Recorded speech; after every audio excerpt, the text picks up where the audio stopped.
जिवंत देव, जो पवित्र प्रभू येशू ख्रिस्त याच्या नावाला धन्यवाद देऊ. करिंथकरास दुसरे पत्र याचा 2 अध्याय 5 वचनापासून मी आपल्यासाठी वाचतो. पश्चाताप केलेल्यास क्षमा करणे.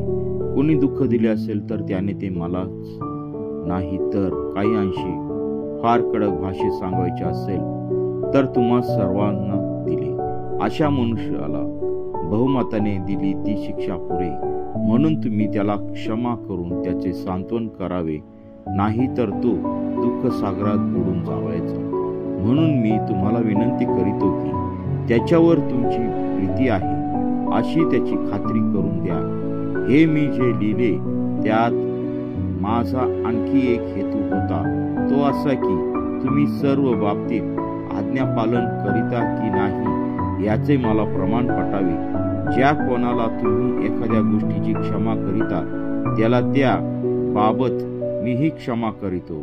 कारण मी क्षमा केली असली तर ज्या कशाची क्षमा केली ती तुम्हाकरिता ख्रिस्तासमक्ष केली आहे, अशा हेतूने की आपल्यावर सैतानाचे वर्चस्व होऊ नये. त्याचे विचार आपल्याला कळत नाही असे नाही.